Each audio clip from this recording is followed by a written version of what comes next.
Olá! Por volta de 1940, a produção teatral do Brasil estava concentrada principalmente no Rio de Janeiro, de onde as companhias partiam para curtas temporadas em outras regiões do país. Levavam seus repertórios de dramalhões e comédias de costumes, encabeçados por um grande nome, de maneira a garantir o sucesso de público. Uma fórmula que já se desgastava e que raramente tinha como tema aspectos da realidade brasileira. A modernidade, que havia provocado transformações em vários campos artísticos com a Semana de 22, não havia chegado ao teatro. Até que um encenador estrangeiro finalmente trouxe novas propostas e novos métodos de trabalho para os palcos brasileiros. No Persona Sempre de hoje, vamos focalizar a trajetória de Ziembinski. Nigdy nie będziemy mogli powolnego zamarcia, lecz zostało, że przyjdzie chwila. O professor Rafael Wilczur é um renomado cirurgião. Médicos e enfermeiras costumam acompanhar os seus procedimentos, tal o nível de conhecimento e tamanha a prática do professor. Um dia, uma das suas intervenções resulta na morte do paciente. O fato o deixa terrivelmente abalado e ele se torna desacreditado como médico.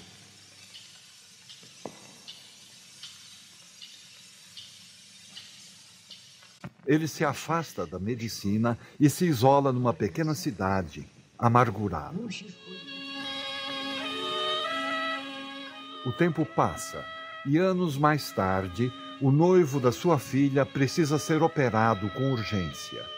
O professor Wilczur reluta, mas acaba aceitando fazer a cirurgia. Como nos velhos tempos, todo o corpo médico do hospital acompanha atentamente o procedimento. Há uma tensão no ambiente severo da sala. O professor está inseguro, ainda o persegue a lembrança do homem que morreu em suas mãos. O silêncio ressalta o tic-tac do relógio, marcando implacavelmente cada segundo de expectativa.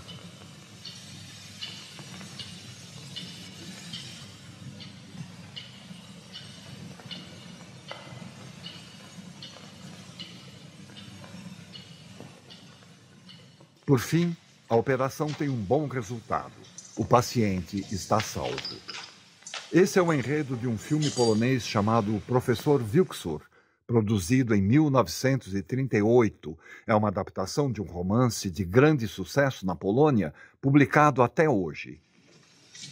No elenco, interpretando um assistente do professor, está um ator que foi atraído para o teatro na adolescência, Ziembinski. Quando esse filme foi feito, ele já tinha uma sólida carreira nos palcos e nos estúdios de cinema poloneses. Mas não imaginava que um dia seria considerado um renovador do teatro brasileiro.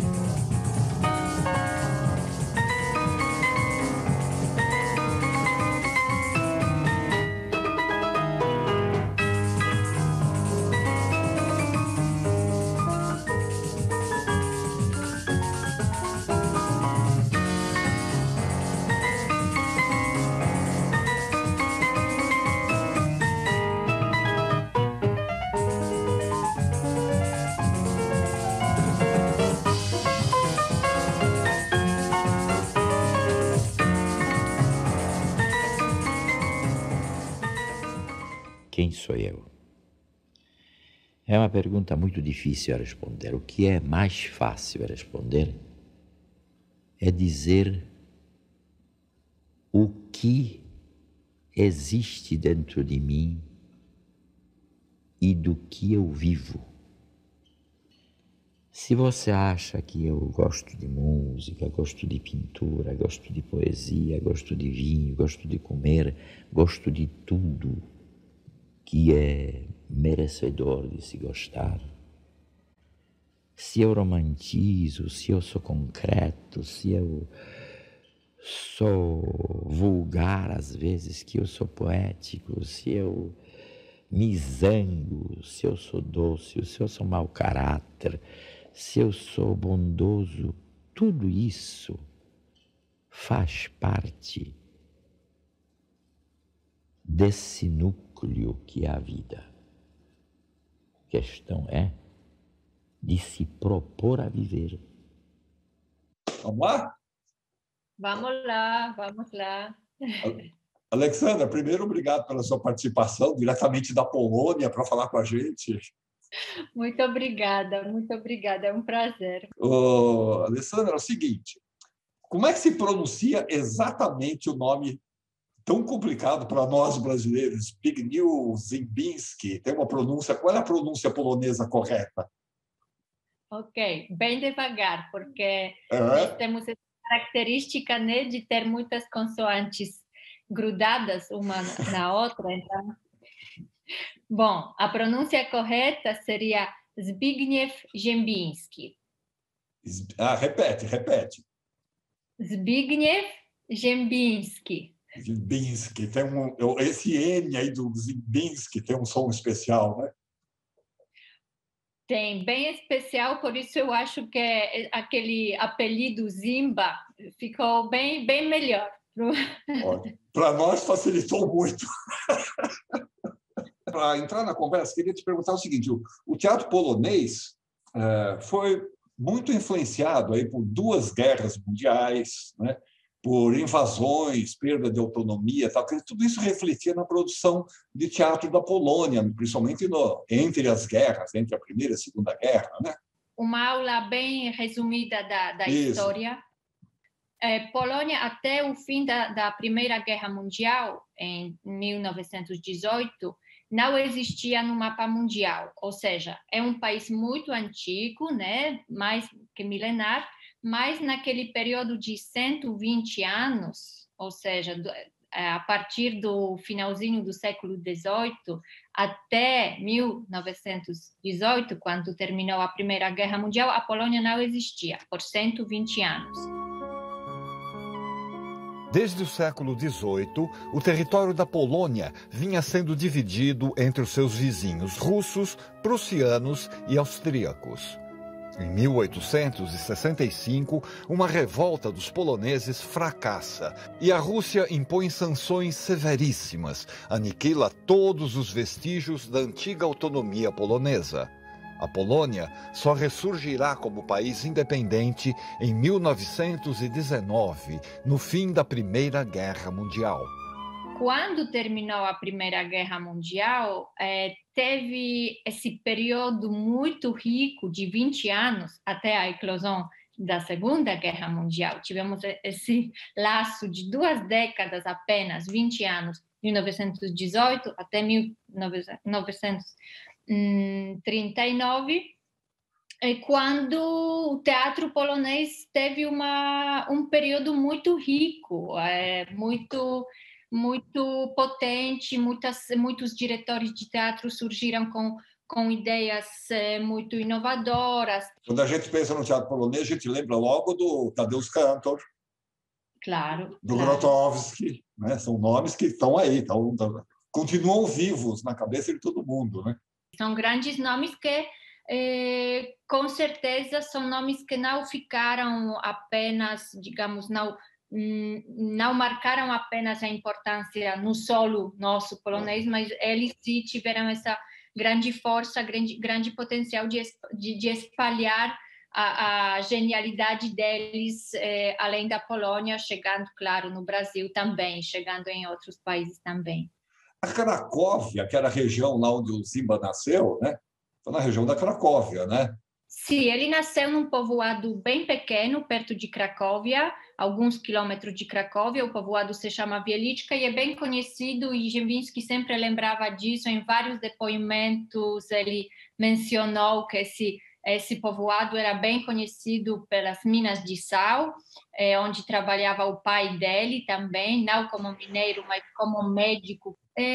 Mas ele foi muito ligado a Cracóvia a partir do momento em que começou a se interessar pelo teatro. O melhor que o teatro polonês podia oferecer acontecia, de fato, nos palcos dos teatros, ou na capital, que é Varsóvia, ou em Cracóvia, onde ia muitas vezes Ziembinski. E não apenas como espectador, mas logo também se tornou ator e diretor. E o que é mais importante, eu acho, que torna Ziembinski uma personagem bastante interessante é o fato dele se tornar um dos mais jovens diretores poloneses.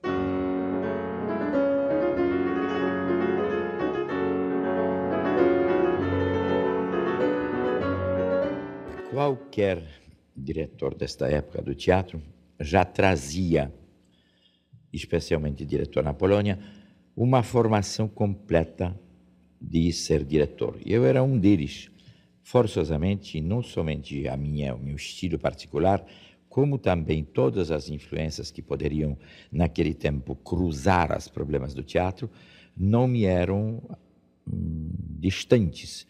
E eu presenciava a existência deles e, de uma certa maneira, absorvia aquilo que achava interessante dentro desses problemas. Portanto, chegando ao Brasil, como diretor já completamente formado na Europa, no caso particular na Polônia, e eu trazia uma bagagem completa de um realizador de um espetáculo teatral, além da minha particular personalidade ou estilo que eu poderia ter como diretor do teatro. Kontynuując spostrzeżenia urzędowe, muszę zwrócić uwagę na brak koncesji, bez której oczywiście prowadzenie i korzystanie z interesu jest zupełnie niemożliwe. No a potem kwestia bezpieczeństwa publicznego. No panie, przecież każdy lokal prywatny, każdy lokal urzędowy wystawiacie panowie na obserwację złodziei. Otóż jak długo Sejm nie zgodzi się ustawowo... Ele era uma personalidade muito exuberante, era uma personalidade muito forte, né? A presença, realmente uma presença muito teatral. A gente percebe isso até nos filmes que ele atuou ou que ele dirigiu. Ele chegou a dirigir cinema aí na Polônia, né? A presença dele muito forte, ele também era muito alto, muito esbelto. Tinha depoimentos de outras atrizes daquela época dos anos 30 que eu encontrei que realmente diziam que o corpo dele era muito elástico, o corpo dele era realmente feito para o teatro, muito flexível, muito apto a fazer diferentes, digamos, personagens. E acho que isso já dá para ver ainda naquelas experiências polonesas que era um ator além da média. Teraz każdy z was, towarzysze, niech się zastanowi jeszcze raz, na co się naraża. A teraz druga sprawa. Pan Kratów ma niebezpiecznego szpiega. Jest nim niepozorny człowiek, ciemno ubrany, z brodą, w czarnych okularach. O, dzień dobry pani. Czy nie ma pan minut? Jest. Nie, że się pani rozbierze. Śnieg już nie pada? Nie, już przestał. Czy pani się mnie boi? Dlaczego?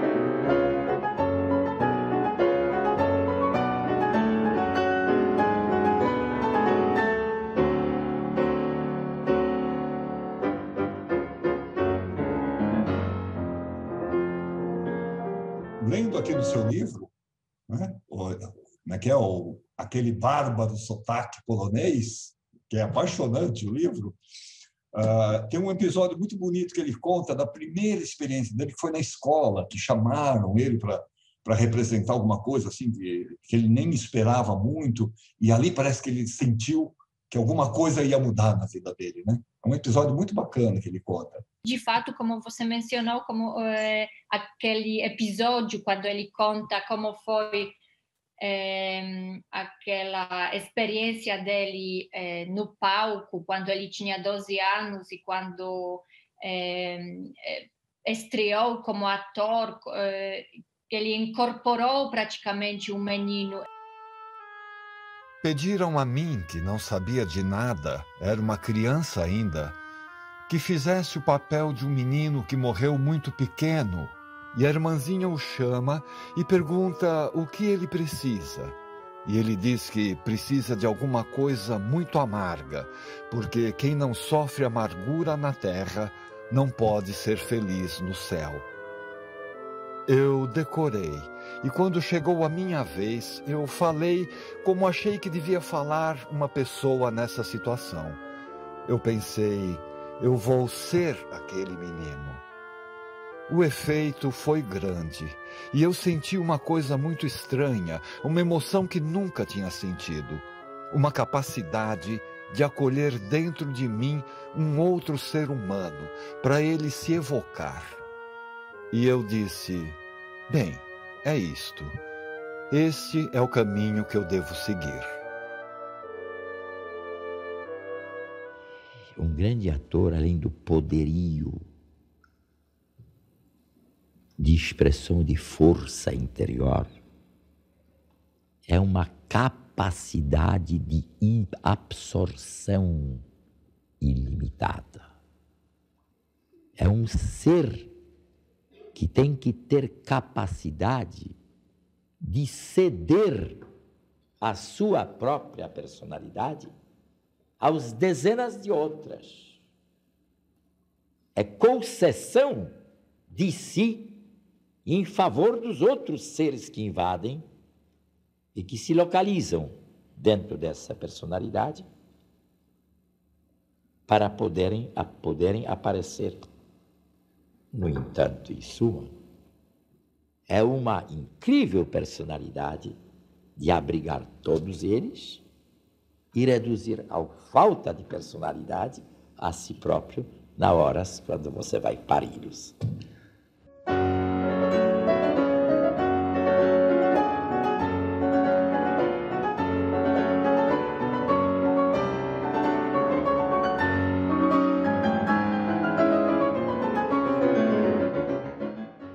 Ziembinski estava construindo uma sólida carreira no teatro e no cinema da Polônia quando se vê obrigado a abandonar o seu país por causa da guerra.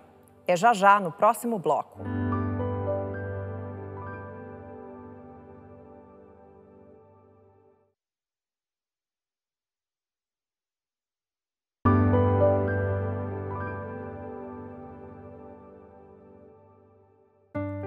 Em 1939, a Polônia se vê envolvida na Segunda Guerra Mundial. O país passa a ser palco de invasões, combates e bombardeios constantes.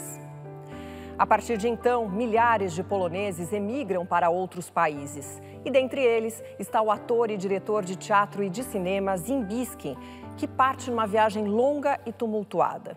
Deste local, esquecido até então dos olhos de seu povo, oculto de seu povo, podemos agora lançar à luz do universo o exemplo tenaz do nosso esforço em criar uma nova civilização voltada para o espaço e o infinito.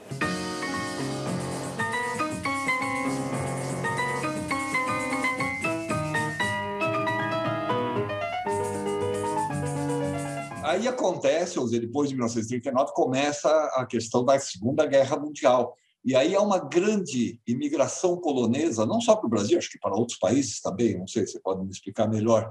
E é nessa leva que o Ziembinski abandona a Polônia, então, né? Sim. O Ziembinski, como muitos outros poloneses, judeus poloneses também, tiveram que abandonar a Polônia, né? Posso, de alguma forma, pelo menos imaginar aquela situação de Ziembinski, que justo quando começou a Segunda Guerra Mundial, 1º de setembro de 1939, ele estava de férias, ele estava na Iugoslávia, e ele voltou nos primeiros dias de setembro para Varsóvia para ver exatamente tudo aquilo que estava acontecendo, e ele viu aquele cenário onde os aviões estavam bombardeando toda a cidade. Poland, September 1939. The German foe begins its ruthless march of conquest and sets the stage for World War II.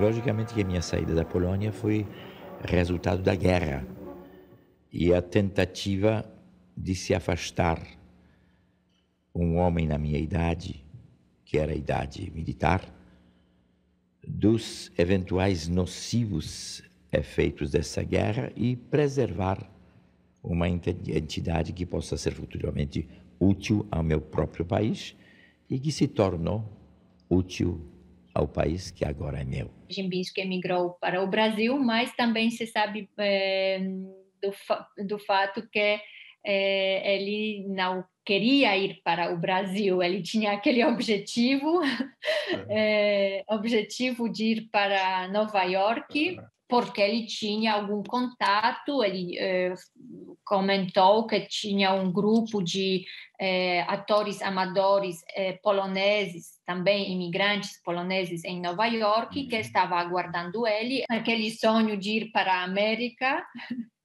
que naquela época, falando agora não de Dembinski, mas de todo o fenômeno migratório, que muitas pessoas com bastante pouca informação, quando começavam uma viagem para a América, nem sabiam em que América iam parar. Então, o papel, você cita no livro também, um papel muito importante de um brasileiro que conseguia os vistos, regularizar os passaportes, conseguia dar um jeito das pessoas saírem da zona de guerra, né? Que era o Souza Dantas, né? Sim, graças a ele podemos dizer que Dembinski chegou no Brasil, e eu acho que esse papel dos diplomatas é muito importante naquela época, porque também podemos ler nos depoimentos de Dembinski que naquele desespero ele queria conseguir qualquer visto. Ele diz explicitamente no depoimento, ele diz: eu queria sair de qualquer forma para qualquer país. Eu pedia visto à China, pedia visto à Nova Zelândia, qualquer país que podia oferecer visto, aí ele se alistava, porque a questão era realmente, a questão era sobrevivência, a questão era se salvar. Ele saiu da Polônia, primeiro foi para a Romênia, depois foi para a Itália, depois se encontrou na França. A possibilidade de vir ao Brasil surgiu para mim em Paris, depois de eu ter atravessado praticamente a Europa inteira, transtornada pela guerra, através de um ato de extraordinária coragem de um embaixador do Brasil, Souza Dantas, que resolveu milhares de pessoas desesperadas em Paris, poloneses. Esse visto, após de 2 anos de viagem, me trouxe ao Brasil. Graças a Deus.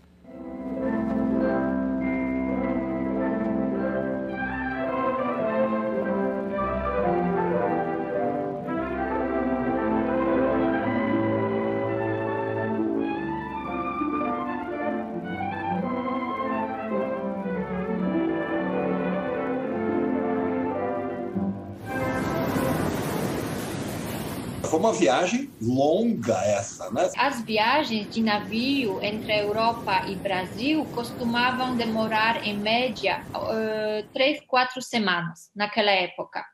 Mas tem a questão das esperas, né? Dos lugares.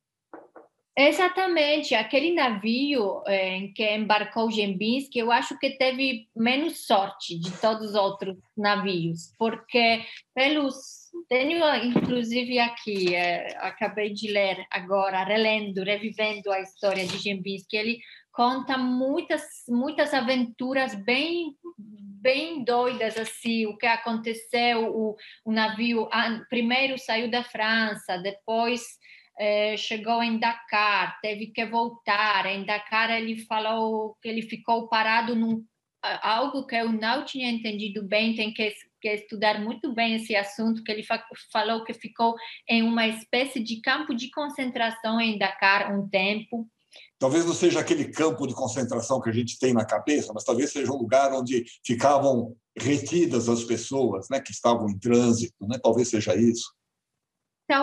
Talvez seja isso. O navio depois teve que voltar, porque era na época da guerra, o navio que transportava carne para Buenos Aires, não sei, algo inusitado, ou aquela carne ia de Buenos Aires para a Europa, que tinham medo de bombardeamento, por isso voltaram. Como eu falei, as viagens naquela época, nesse trajeto, costumavam durar 3-4 semanas. E aquela viagem que ele descreve no depoimento dele durou quase 6 meses. Tem uma curiosidade que durante o trajeto no navio, ele acabou encontrando lá dentro do navio também um outro imigrante, que era um francês, chamado Claude Hugenauer, e juntos, durante a viagem, eles escreveram um pequeno musical. Olha que coisa interessante, né? Foi escrito em conjunto pelo Claude Hugenauer, que acabou ficando também aqui no Brasil. Ele se tornou comerciante e foi até adido cultural da França aqui no Brasil. Quer dizer, um cara que fincou raízes também aqui no Brasil. Chegou até a trabalhar em algumas peças em francês, né, aqui no Brasil. No final das contas, deu tudo certo e ele falou que o que costumavam fazer os imigrantes quando chegavam no Porto do Rio, a primeira coisa que se fazia era jogar o passaporte no mar e ninguém mais quis saber do passado e Dembinski teve que encarar aquela realidade de um país onde ele não conhecia absolutamente ninguém. Ele falou isso explicitamente, ele não tinha ninguém. Ele teve que arrumar um lugar para morar, recebeu um pouco de ajuda da embaixada, depois veio aquele cheque dos Estados Unidos que dizem que ele diz que os atores poloneses que estavam aguardando ele em Nova York mandaram para ele sobreviver os primeiros meses no Brasil, e depois ficou aquela coisa, ele falou, não, fiquei tão apaixonado pelo Brasil, eu acho que eu tenho quero me dedicar ao teatro aqui. Não sei se quem me escuta agora se lembra que eu disse que cheguei, graças a Deus. Há muitas razões encantadoras, íntimas, pessoais, que me ligaram a essa terra, ao seu povo, e que hoje essa ligação apresenta-se muito mais forte, muito mais densa, muito mais importante do que eu pudesse imaginar no momento quando ela começou. O fato de me unir ao Brasil, não ao língua dele, mas à existência brasileira, ao colorido brasileiro, à atmosfera brasileira, de eu me tornar rapidamente não brasileiro por ser naturalizado, e sim brasileiro, que é um grande orgulho e prazer meu, brasileiro mesmo, brasileiro visceralmente dito. Não sei se o temperamento... No entanto, não posso reconhecer que teve uns momentos de grande dificuldade de sobrevivência numa determinada época, especialmente numa época inicial, onde a colocação do teatro que eu representava era meio difícil a se realizar. Teve dificuldades várias, graves dificuldades de um homem que não dispunha no momento quando chegou aqui da língua, e, no entanto, que a sua profissão dependia da língua. Era a língua. É impressionante essa facilidade, vamos dizer assim, com que o Dembinski se enturmou, né? Ele rapidamente encontrou a turma dele, a turma do teatro, rapidamente se agregou a esses grupos e rapidamente começou a trabalhar naquilo que ele queria, que era teatro, né? Pois é, eu acho interessante essa força que ele tinha, né? De ser também de saber se enturmar, saber encontrar o próprio meio. E eu acho, de alguma forma, assim, primeiro, ele superou o problema da língua. É claro que ele sempre tinha sotaque. Aquele bárbaro sotaque polonês. Pois é, eu achei tão bonita essa frase, porque esse título não é meu, esse título é de Nelson Rodrigues. Foi Nelson Rodrigues que comentou, fazendo exatamente um comentário sobre Dembinski, falou, aquele bárbaro sotaque polonês. Eu acho que é isso que define bastante Dembinski, né? Sotaque, mas quanta força e também quanta determinação você tem que ter para poder executar o seu trabalho, levar a sua missão, realizar-se apesar desse problema. Seja eu brasileiro como sou, falando eu, me parece um português ou brasileiro relativamente correto, a minha língua de nascença não deixa de ser polonesa. A segurança que eu tenho em polonês, que vem do sangue, eu nunca posso ter dentro de uma língua que eu aprendi. Portanto, o meu trabalho, além do trabalho composicional em cima de palavra, é a segurança da língua. Eu tenho que dominar a língua da maneira de transformar ela, além da verdade, em minha língua materna. Aí que vem o trabalho minucioso em cima da palavra, da frase, do tom, para que seja inevitavelmente correto e brasileiro. Mesmo assim, algumas coisas escapam.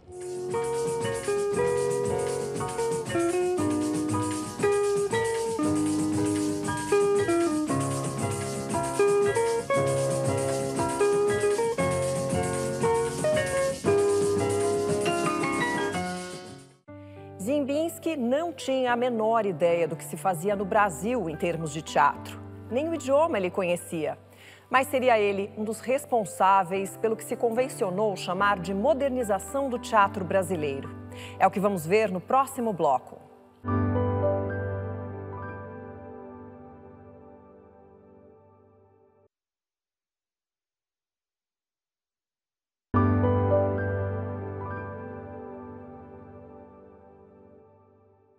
Ziembinski introduz no teatro brasileiro a noção de diretor teatral, aquele que desenvolve uma encenação, coordena o processo de ensaios num nível de profundidade nunca visto antes, participa ativamente da criação da iluminação, dos cenários, da música, dos figurinos. Enfim, não mais um simples ensaiador, mas um verdadeiro criador que estabelece de que maneira o texto e as ideias apresentados pelo dramaturgo se desenvolverão em cena.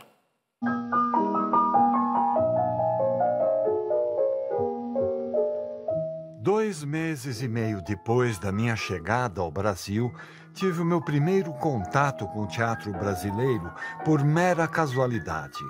Um pianista amigo meu, da Polônia, ia dar um concerto no Teatro Municipal e houve um coquetel onde estavam presentes várias pessoas do meio intelectual do Rio de Janeiro. Um rapaz chamado Agostinho Olavo postou-se ao meu lado e conversamos em francês, porque eu ainda não falava português. Contou-me que fazia parte de um grupo teatral de amadores chamado Os Comediantes e convidou-me para conhecê-los no dia seguinte. E eu fui. Lá estavam Tomás Santa Rosa, Graça Mello e vários outros, e fiquei impressionado com a cultura e com a disposição que tinham de fazer um teatro mais intelectualizado e mais artisticamente puro do que se fazia no Brasil naquele tempo.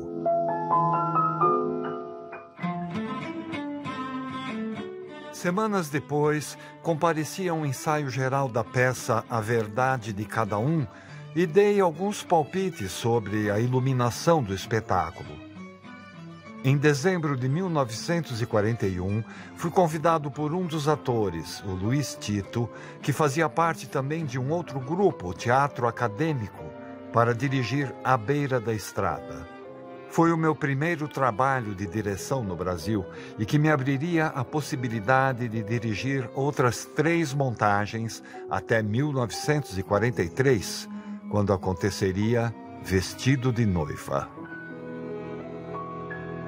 Antes da estreia do Vestido de Noiva, Ziembinski foi responsável por direção de outras peças de menor sucesso, obviamente, mas que já marcavam algumas características porque ele trouxe uma bagagem cultural um pouco diferente. Então, algumas propostas, soluções que ele propunha àqueles grupos amadores do Teatro do Rio de Janeiro no começo dos anos 40, essas propostas elas serão bem-vindas.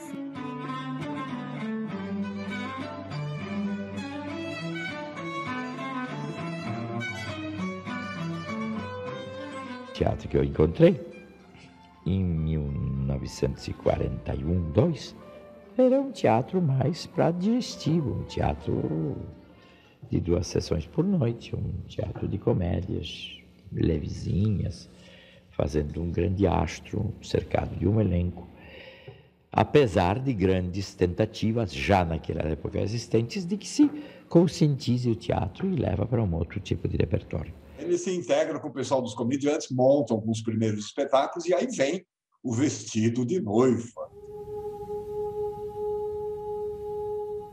Conheci Ziembinski em 1943. Eu estava com o vestido de noiva debaixo do braço, percorrendo todas as companhias e sendo recusado em todas.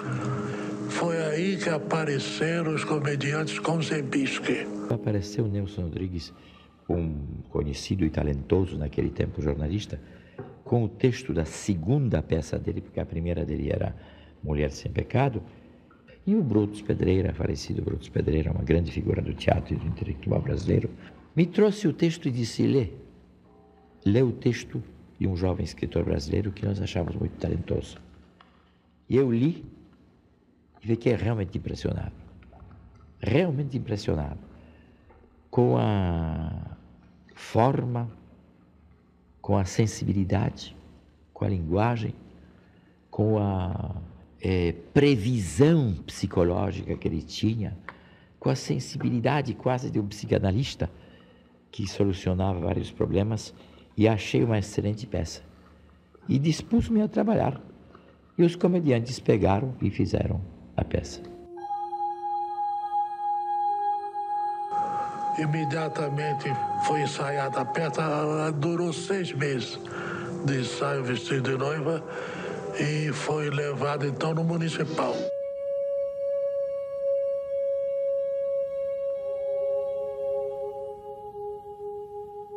Foi um sucesso formidável.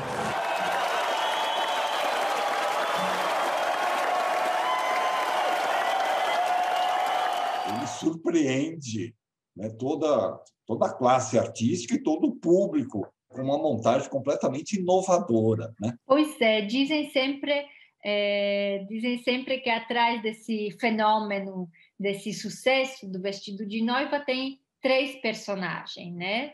Tem Ziembinski, Nelson Rodrigues e Thomas Santa Rosa. Então, eles 3 elementos essenciais, 3 personagens fundamentais para o sucesso dessa peça, ou seja, sem texto de Nelson Rodrigues, ou sem cenografia de Santa Rosa, ou sem direção de Ziembinski, essa peça não seria igual. Vestido de Noiva foi um marco definitivo no teatro brasileiro. Valorizava o autor nacional, trazia um novo olhar estético para o palco, novas formas de interpretação além do naturalismo. Introduzia a iluminação como um recurso plástico nunca devidamente explorado até então. Pela primeira vez, o papel do encenador surgia como elemento poderoso na construção do espetáculo. Com Vestido de Noiva, o teatro brasileiro deu um passo à frente em direção à modernidade.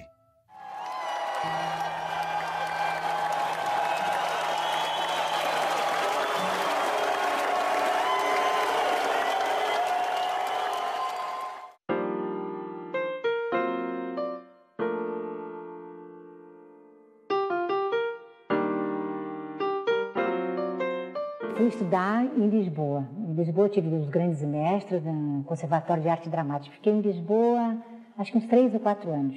Depois eu voltei para o Brasil para passar as férias no Brasil. E fiquei. Não voltei mais a Portugal porque eu recebi um convite dos comediantes para fazer a Inês de Castro com os comediantes. E o galã era Sandro Poloni.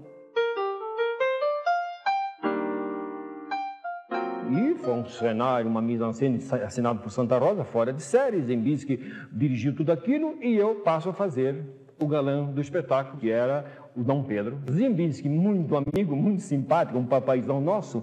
Então ele fazia as marcações mais eróticas, mais complicadas possíveis, Maria da Costa, dos meus braços. E eu ficava alucinado, perturbado. Como é que eu vou fazer? Zembinsky, não, vai tudo dar certo, vai tudo dar certo. Ele foi quase nosso padrinho de casamento, praticamente. Daí nasceu aquele grande amor do palco para a vida real. Foi a história encaixada direitinho, né? Foi aí que eu tive Maria da Costa. Um presente divino.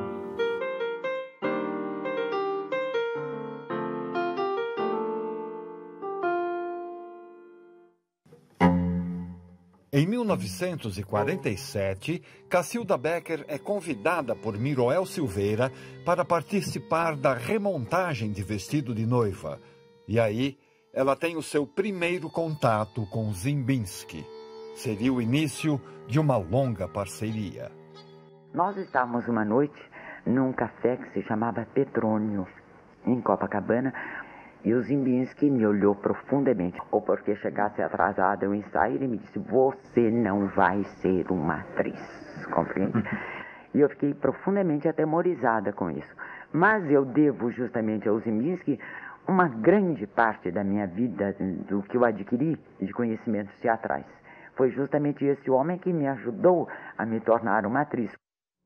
Amei Cacilda como ser humano. Amei Cacilda como irmã. Ajoelhei-me diante da arte dela. Achei ela ser humano formidável. Achei que foi arrancada da realidade teatral brasileira de uma maneira cruel, como o destino cruel é.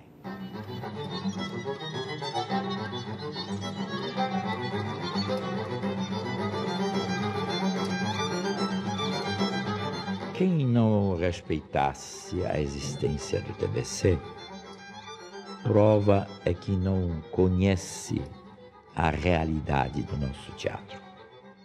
TBC criou uma continuidade do espetáculo teatral. Criou uma casa própria do espetáculo teatral. Criou um elenco permanente do espetáculo teatral e criou um sentido altamente profissional dentro do problema de execução do espetáculo e de oferecê-lo ao público mais amplo possível. A realidade do TBC dentro do panorama do teatro brasileiro é uma das realidades mais fortes, visíveis, concretas e benignas. Eu participei em tantos espetáculos do TBC em São Paulo que realmente Pai o Velho, Volpone, Pegar Fogo, Maria Stuart, Divórcio para Três e muitos, muitos outros. Uma infinidade de espetáculos. Fiz a primeira peça profissional com Tônia Carreiro. Nós estreamos no dia 13 de dezembro, no dia 20 e poucos de dezembro, os críticos se reuniram no Rio de Janeiro e o espetáculo ganhou 5 prêmios. Então eu fiquei com uma sensação assim de que teatro era a coisa mais fácil do mundo, era chegar lá, falar e tudo bem, ganhar prêmio. Segunda peça, Amanhã Se Não Chover, a crítica me pôs nas nuvens também. Eu fazia uma cópia do Ziembinski, eu repetia a voz do Ziembinski, as inflexões do Ziembinski, os gestos do Ziembinski, que dirigia o espetáculo e dirigia com mão de ferro. Então eu era um Ziembinskizinho e todo mundo gostou muito do Ziembinskizinho. E aliás eu custei muitos anos. Levei anos para me livrar da influência do Ziembinski, do Amanhã Se Não Chover, no papel do Balabanov que eu fazia. Eu estreiei no TBC fazendo um homem de 45, 50, com uma barriga postiça. E, evidentemente, era o diretor dos 6 personagens, o papel do diretor dos 6 personagens de Pirandello. e que eu, com a minha pouquíssima experiência, fazia idêntico ao Balabanov. Então, apesar de ser dirigido pelo Celli, eu repeti uma criação idêntica. E a crítica disse isso. Depois disso, nós fizemos O Grilo da Lareira, uma peça, uma adaptação do Dickens, de um conto do Dickens, que foi um desastre. Terrível, durava 3 horas e meia. Eu trabalhava também. A plateia dormia. O Ziembinski dormia em cena, né? Várias vezes. Dormia muito. Uma ocasião, nós tínhamos um banco muito tosco, era uma cena de jantar que não acabava mais. E a gente sentava naquele banco, o Ziembinski começava a roncar. Quando chegava na hora dele falar, a Cleide dava um cutucãozinho nele, ele acordava e pegava o texto na hora certa, tudo bem. Um dia ele estava dormindo tanto, quando a Cleide cutucou, ele se mexeu no banco, tinha um preguinho, ele levantou-se assim, rasguei calça. Aí ele percebeu que era cena, sentou e continuou. E o dia que ele me deixou falando sozinha em cena, eu cega, tocando harpa e ele dormindo lá fora. Sentou num banquinho do lado de fora e não entrava mais. Depois do Grilo da Lareira, que foi um fracasso, acho que a gente fez Ralé, que foi um sucesso estrondoso. Houve uma remontagem do Arsênio Alfazema, que foi outra vez sucesso muito grande, eu fiz um papel pequenininho.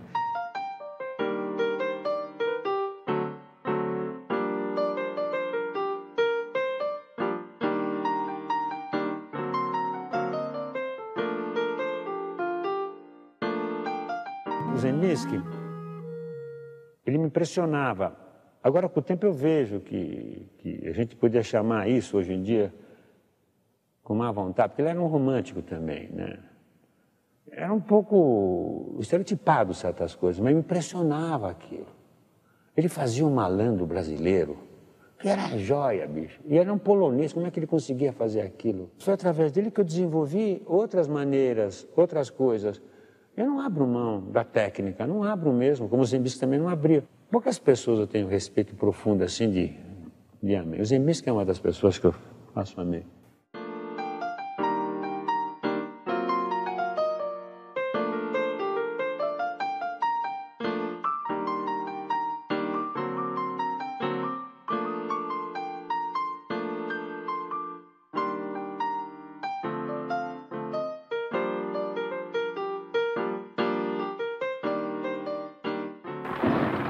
Atenção!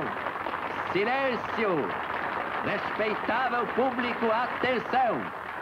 Em especial homenagem ao laborioso povo desta progressista cidade de Santa Rita de Passa Quatro, Branca, a Amazona dos 5 continentes e o seu cavalo sultão executarão o sensacional número equestre com a música do consagrado compositor da terra, Zequia de Abreu! Esse é Hauser. E não este Ícaro aleijado que o senhor tem diante de si. Arrancaram-me o meu solo debaixo dos pés, mas não consegui arrancar a minha alma. Ela vive aqui, junto de mim e da minha arte. Aqui, dentro dessas 4 paredes. Calma, por favor. Se continuar assim, eu vou embora imediatamente. Um momento. Esses são os atestados do Instituto de Radiologia.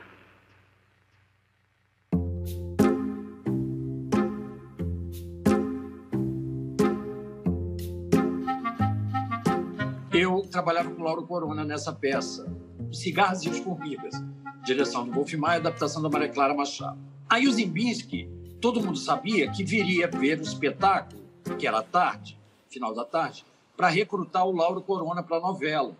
Aí eu tava, o meu camarim era com contra-regra, no final de todos, ali do corredor do teatro, que era um teatro ao ar livre. O camarim era ao ar livre, feito baias, assim. Aí o Ziembinski falou: onde está ele?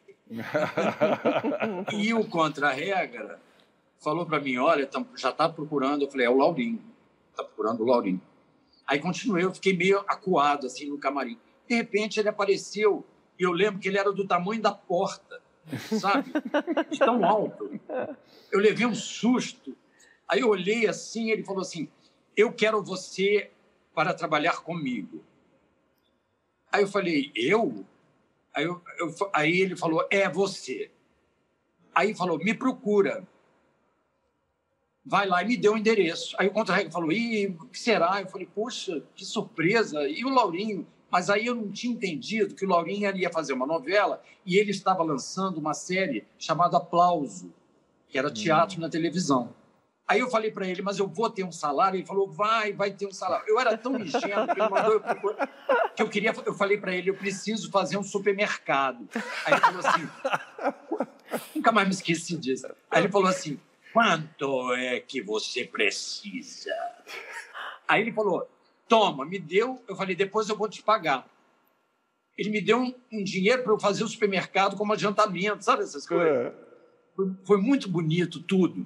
E como ele me contou coisas sobre Cacilda Becker, sobre o TBC, sobre tudo que ele passou, e eu queria lembrar aqui que eu não tinha noção de quem ele era. Aí, quando ele mandou procurá-lo, numa casa ali na Von Massa, ao lado da TV Globo, eu fiquei na fila. E ele passava pela fila, eu ficava com vergonha de chamar. Olha que loucura. Então, essa fila não andava. Eu fiquei 3 dias na fila. Caramba! Quando ele me viu na fila, que ele passou com o Domingos de Oliveira, ele me viu na fila, ele me deu um esporro, falou, eu estou te procurando há 3 dias. Eu falei, mas eu estou aqui nessa fila há 3 dias. Ele falou, como? Daí eu me apresentou a Domingos de Oliveira, que praticamente foi um grande responsável pela minha carreira no teatro, veio a ser um grande responsável, o Zimbisky e o Domingos. Aí o que aconteceu? Eu fiz várias peças adaptadas nessa série Aplauso, que foram que começou a me dar uma estrutura como ator, porque eu comecei a fazer. Eu fiz Ao Lado Meu na Imensidão, que é a biografia do O'Neill, Eugênio O'Neill, e conheci Teresa Raquel, fiz Marcha Fúnebre, direção de Sérgio Brito. Olha só logo o que aconteceu comigo.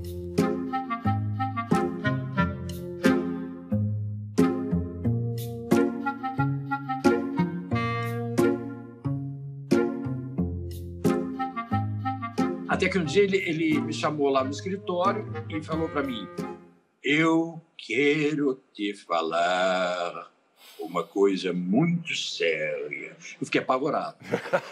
Aí eu falei, o quê? Ele falou assim, eu vou morrer, eu estou muito mal e eu só peço uma coisa, que você venha me visitar. Aí eu fiquei arrasado. Aí eu fui vendo, aí ele começou a continuar o trabalho dele, mas ele queria que eu passasse lá para conversar com ele, pelo menos uma vez por semana. E eu ia vê-lo sempre, ele começou a definhar, teve um câncer, e eu nem sabia direito, sabe, quando você não tem, assim, eu não era preparado o suficiente para essa perda, e quando eu vi que eu ia perdê-lo, eu fiquei muito triste. O Domingos de Oliveira me ajudou, e ele morrendo na Casa de Saúde de São José, aqui no Rio, falou para o Domingos, para o Paulo Otran e para a Tônia Carreiro, cuidem dele, que ele vai ser o futuro do teatro. E eu tomei aquilo como uma lei, né? Uma coisa que, para mim, um compromisso, foi muito sério. Né? Um compromisso com os Zimbisky, um compromisso, né? Com o teatro. Com o teatro. Não era com a fama, era com o teatro.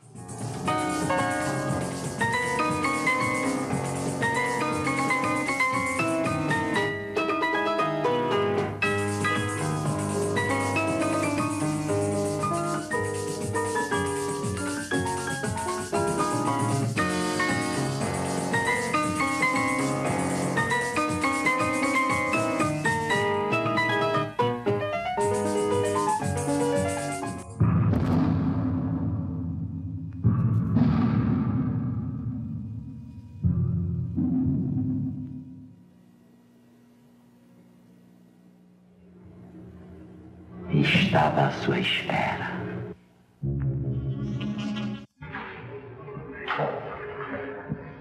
Afinal, você veio.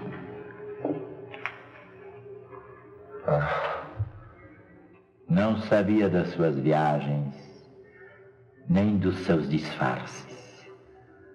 A mim não me interessavam esses pormenores.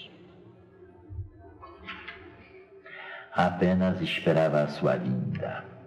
Há 2 anos, nesta cadeira, na mesma posição em que você me encontrou, aguardo, certo que você viria.